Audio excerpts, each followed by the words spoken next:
As Jared said, my name's Anna, and I'm going to be reading our Bible passage for us this morning. And we're reading from Romans chapter 3, verses 1 through 26. So if you'd like to switch your devices into the right passage or open your physical Bibles, that'd be great. So let's read from Romans chapter 3.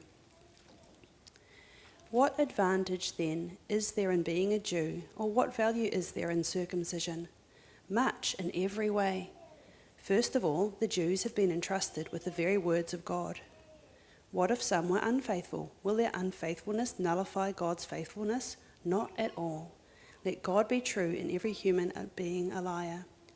As it is written, so that you may be proved right when you speak and prevail when you judge.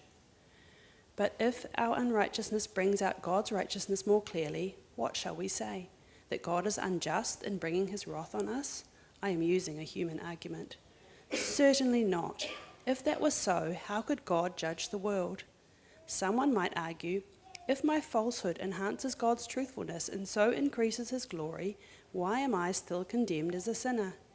Why not say, as some slanderously claim that we say, let us do evil that good may result? Their condemnation is just. What shall we conclude then? Do we have any advantage? Not at all. For we have already made the charge that Jews and Gentiles alike are all under the power of sin. As it is written, there is no one righteous, not even one. There is no one who understands. There is no one who seeks God. All have turned away. They have together become worthless. There is no one who does good, not even one. Their throats are open graves. Their tongues practice deceit. The poison of vipers is on their lips. Their mouths are full of cursing and bitterness. Their feet are swift to shed blood. Ruin and misery mark their ways, and the way of peace they do not know. There is no fear of God before their eyes. Now we know that whatever the law says, it says to those who are under the law, so that every mouth may be silenced and the whole world held accountable to God. Therefore no one will be declared righteous in God's sight by the works of the law. Rather, through the law, we become conscious of our sin. But now, apart from the law, the righteousness of God has been made known, to which the law and the prophets testify. This righteousness is given through faith in Jesus Christ to all who believe. There is no difference between Jew and Gentile, for all have sinned and fall short of the glory of God, and all are justified freely by his grace through the redemption that came by Christ Jesus. God presented Christ as a sacrifice of atonement through the shedding of his blood to be received by faith. He did this to demonstrate his righteousness, because in his forbearance he had left the sins committed beforehand unpunished. He did it to demonstrate his righteousness at the present time, so as to be just and the one who justifies those who have faith in Jesus. May the Lord bless his words to us today.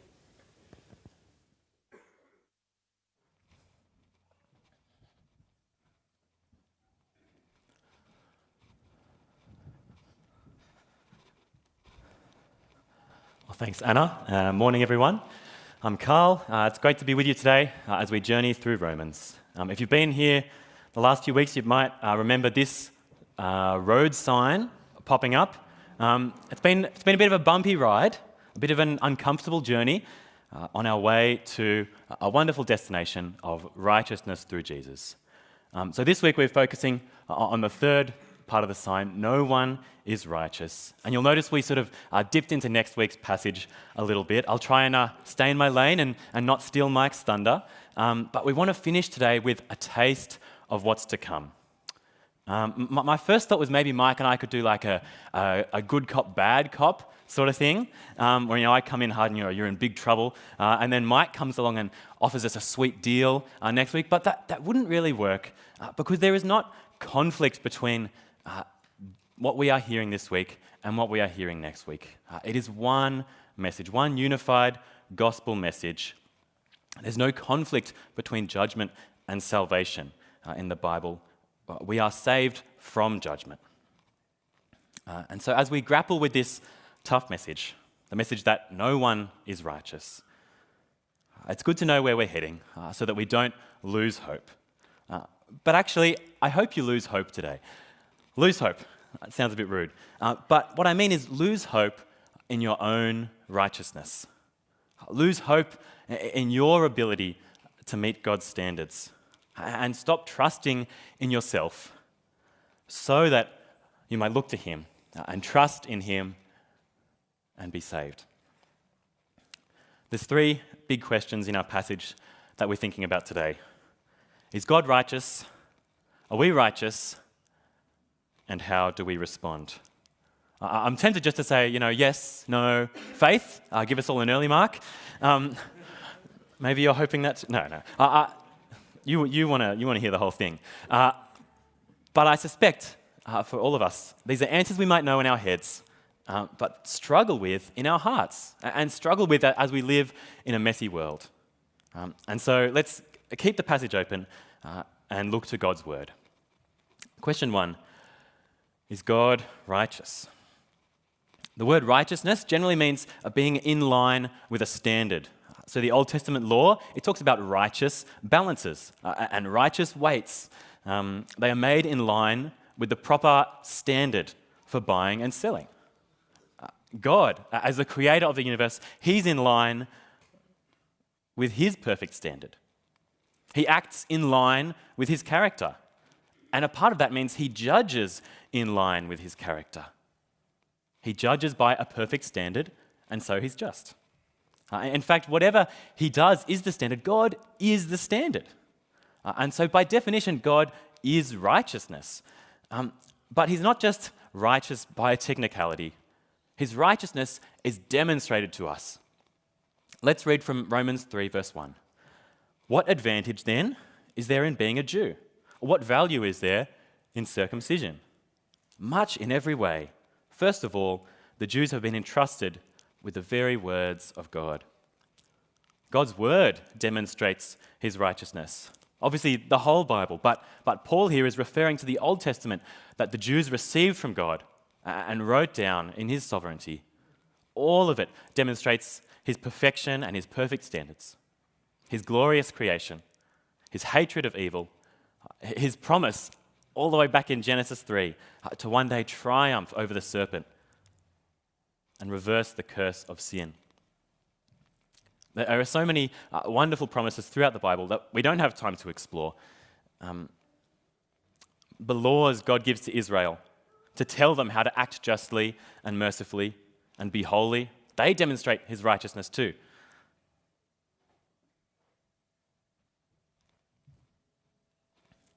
And Israel received all of this.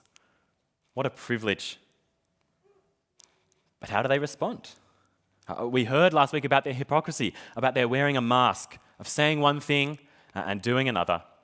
Back in chapter 2, verse 23, you who boast in the law, do you dishonor God by breaking the law?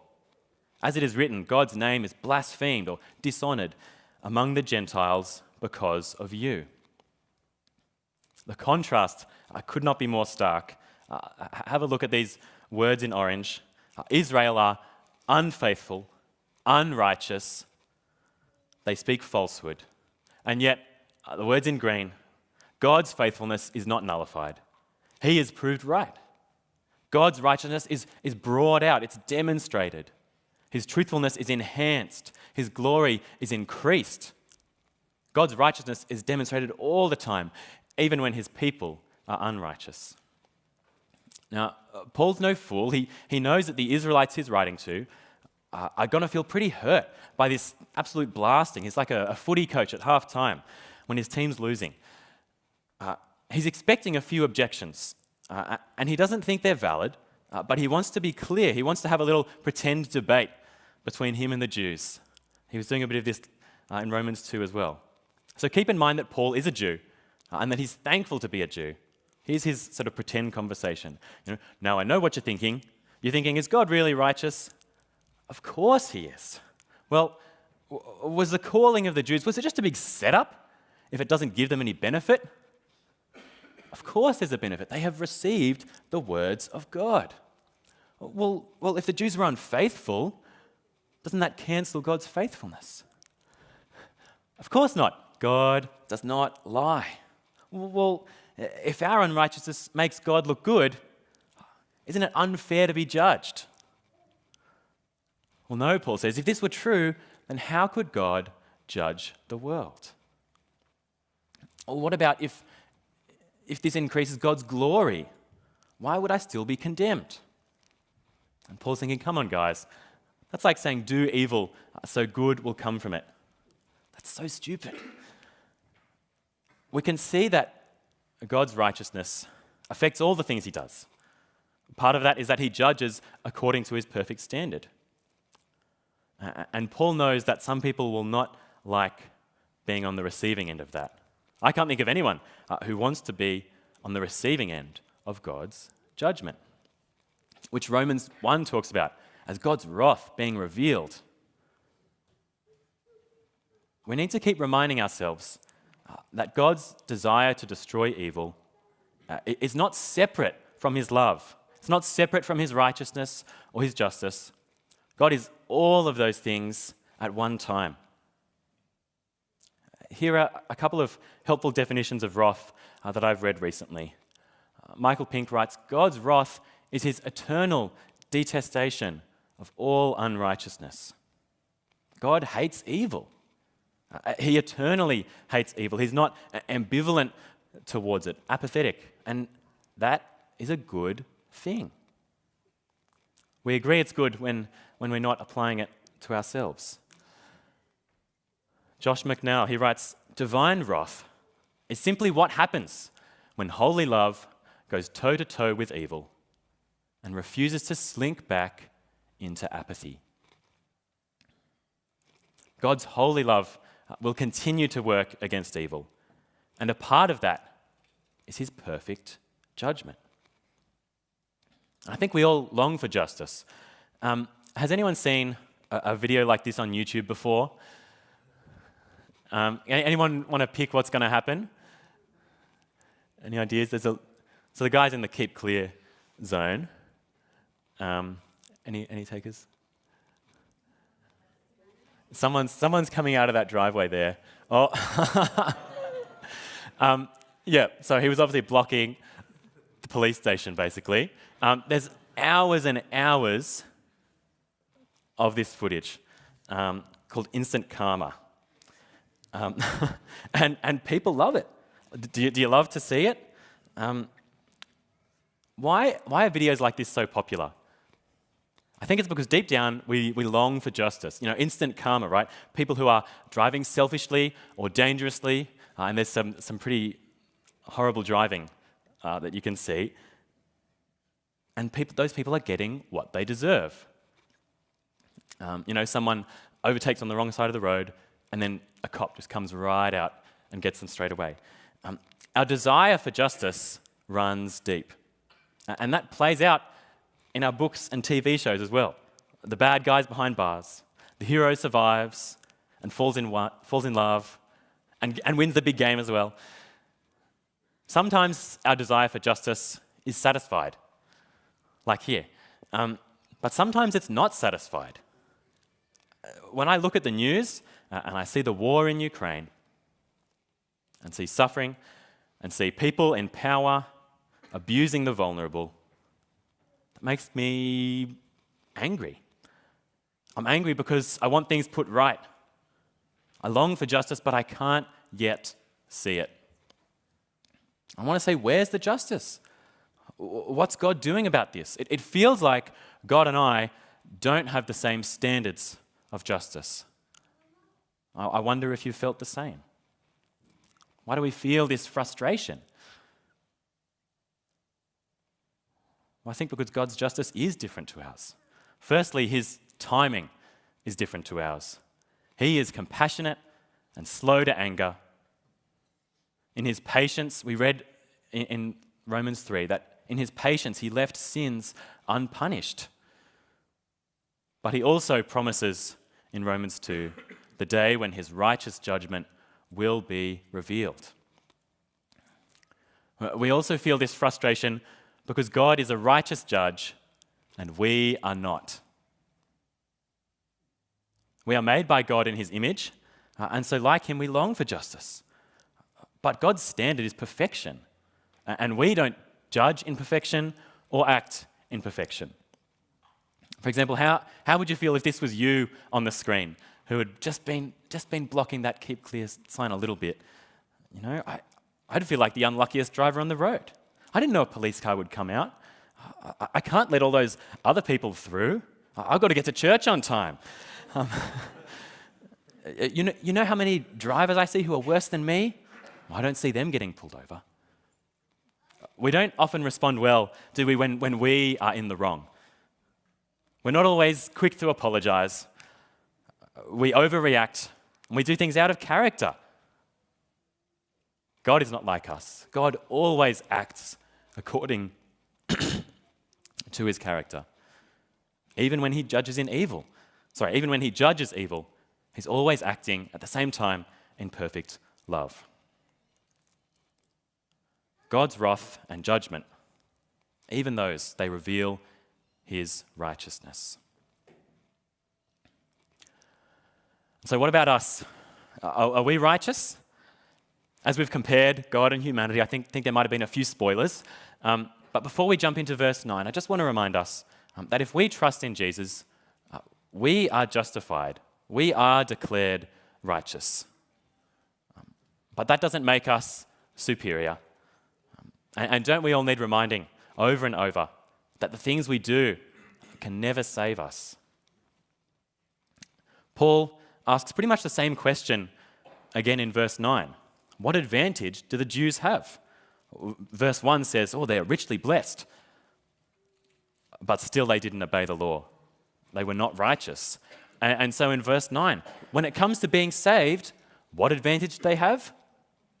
None at all. He writes, Jews and Gentiles alike. Everyone is under the power of sin. Because as it is written, no one is righteous. Now, Romans can be really dense sometimes.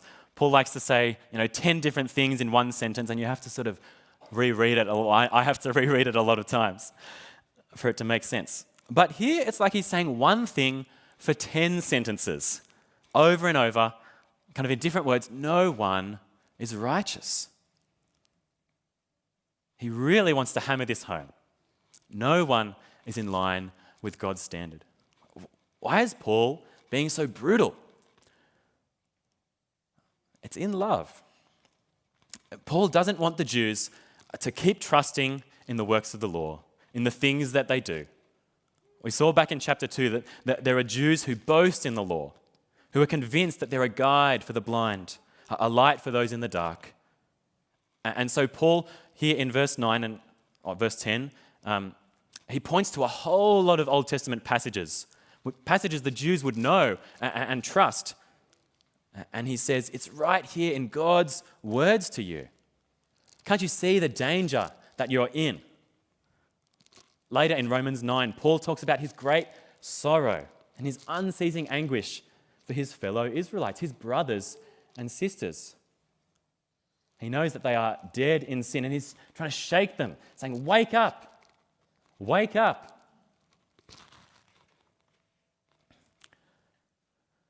The message for us today is the same. Wake up. Don't trust in your self-righteousness. The danger for us is that we read this list through the lens of our own standards or society's standards. I read this and I think the poison of vipers on my lips, well, I can think of lots of bad words that I don't say. There's no one who does good? Well, I think I do a little bit of good. I unstacked the dishwasher. I paid for a whole round of drinks at the pub. I pull my weight at work. I mean, sometimes I speed a little, but, safe speeding. Not like that other guy who zoomed past me. Not like the guys on YouTube.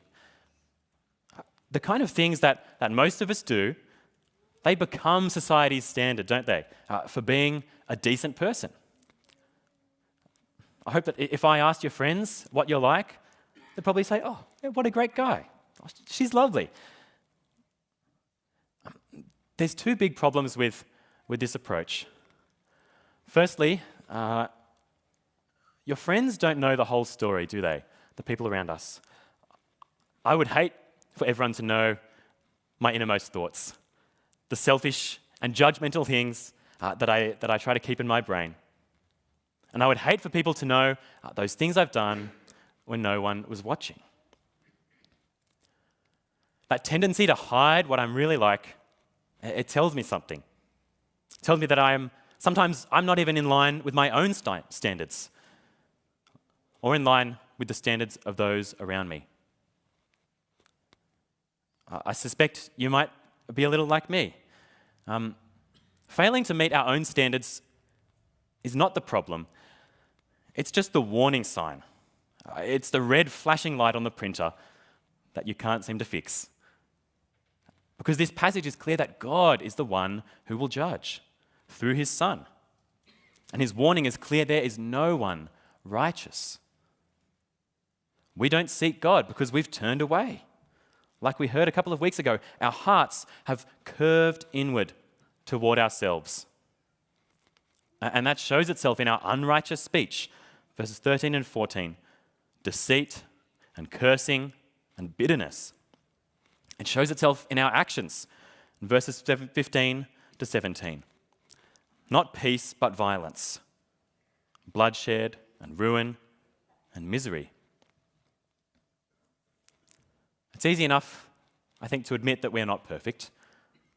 It also makes sense. We've seen that God is perfect. He made everything. How could he not be? But it's a hard pill to swallow to see those truths next to each other and admit that we are unrighteous, that we deserve God's righteous judgment. We read in verses 1 to 8 about some of those objections Paul was expecting, about people trying to worm their way out of the fact that they deserve judgment. That's nothing new. I think it's been happening ever since Adam ate the fruit in the garden and tried to blame Eve. But I think there's two common objections toward God's judgment that are worth addressing. The first is the secular argument that there's no free will. An atheist called Sam Harris brings up a story of two men who commit a whole bunch of awful crimes, really awful, and our natural response is to demand justice. But Harris argues, he says these men can't be held morally accountable.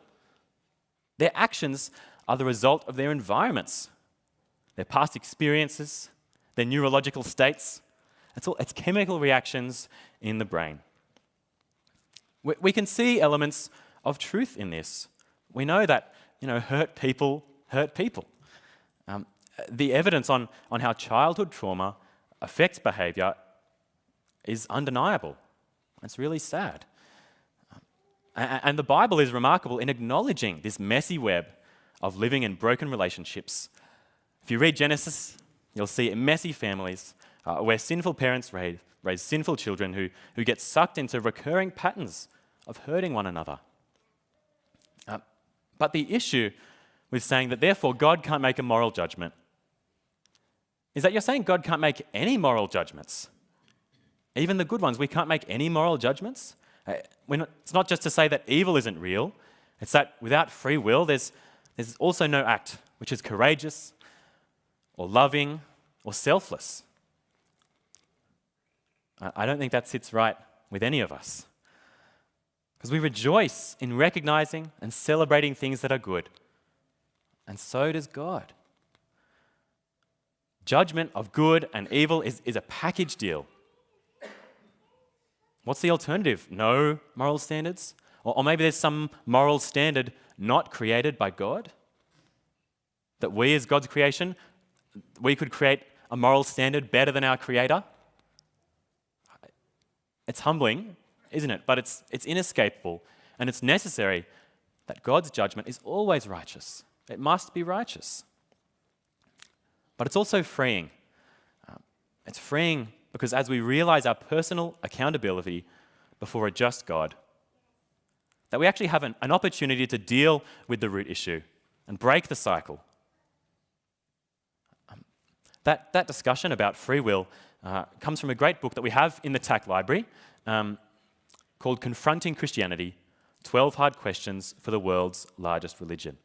It's very logical, but it also helps to make sense of our emotional response to problems like these in an empathetic and a digestible way.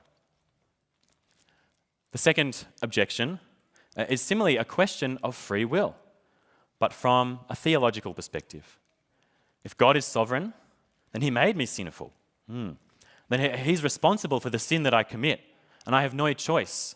Therefore, I'm not responsible. It's not fair for me to be judged. How does the Bible respond to something like that?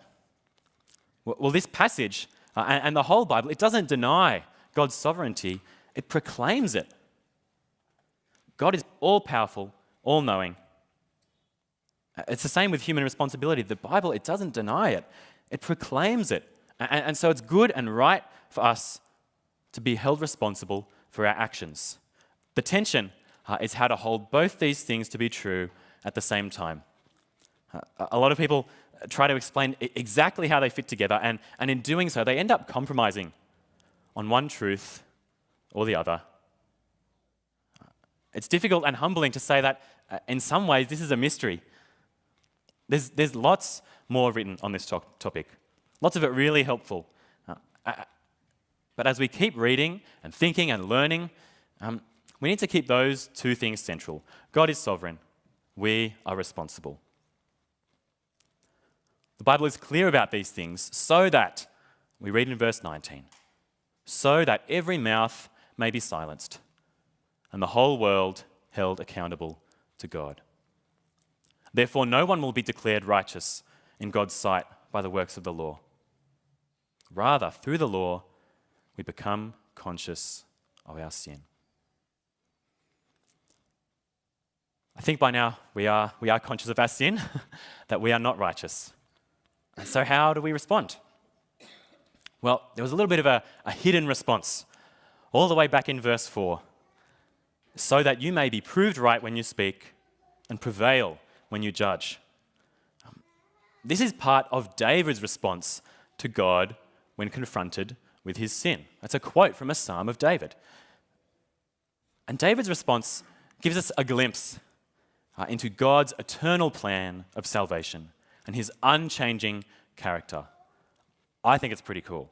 So this quote is from Psalm 51, a Psalm of David. When the prophet Nathan came to him after David had committed adultery with Bathsheba and also lied to cover it up and also murdered Bathsheba's husband and then lied again to cover it up. David's actions, they are the opposite of faithful and righteous, and he knows it. So here's what David says in Psalm 51.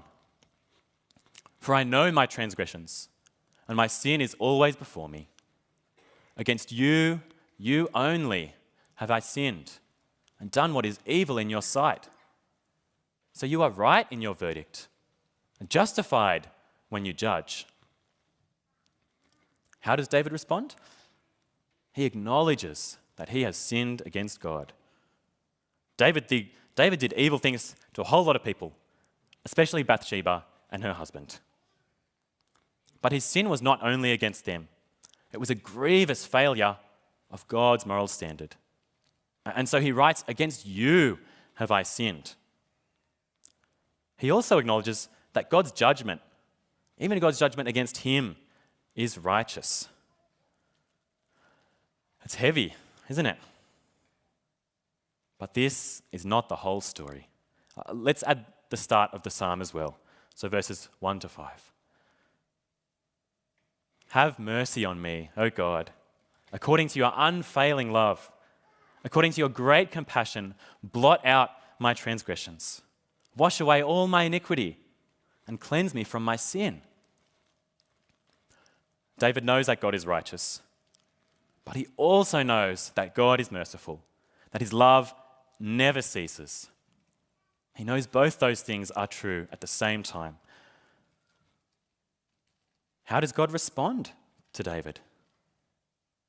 Well, amongst the mess that David's made of his family and his kingdom, he tells David, the Lord has taken away your sin. You are not going to die.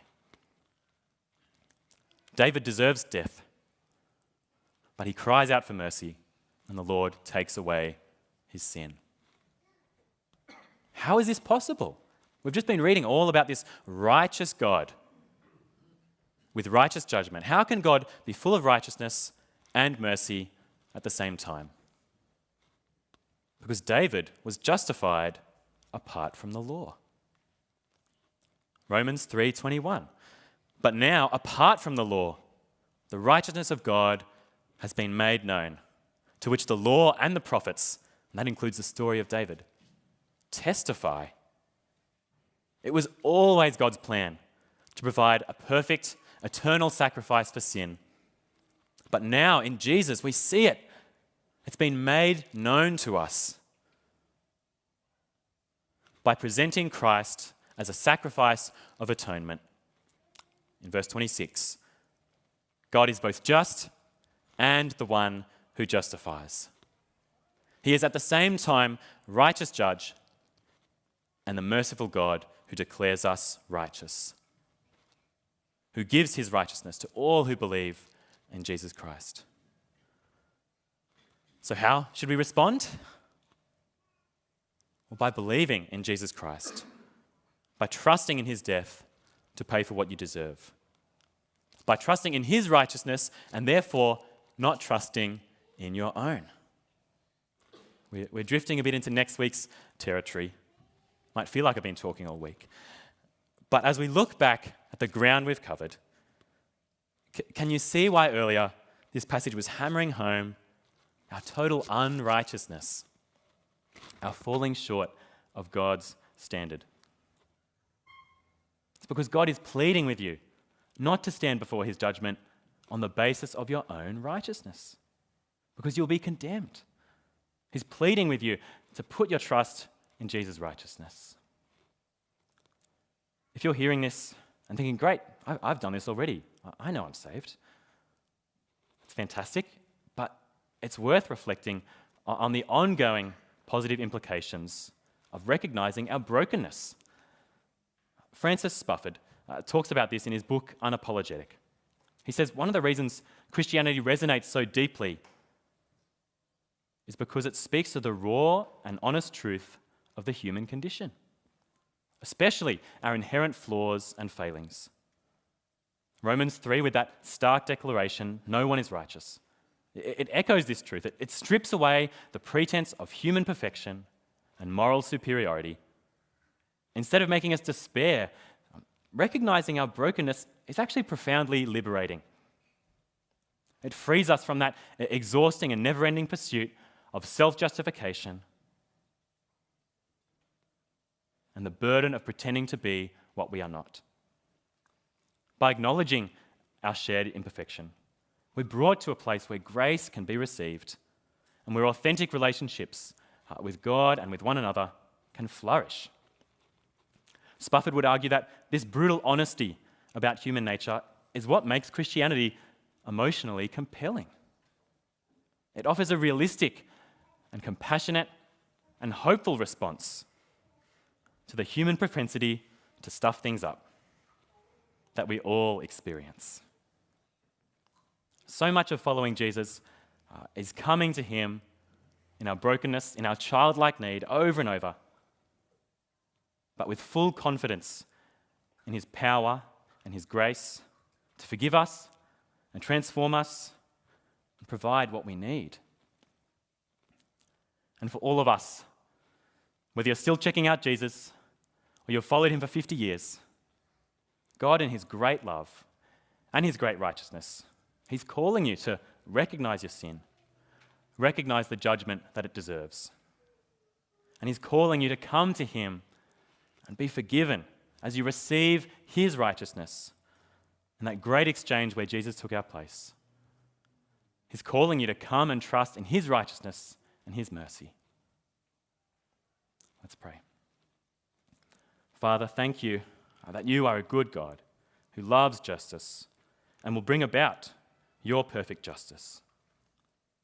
We recognize that we are part of the problem in our rebellion against you. But in your mercy, you have not left us in despair. You promise to forgive and transform those who trust in you. So work in us. Help us to trust you. Help us to keep trusting you in you and not ourselves. Amen.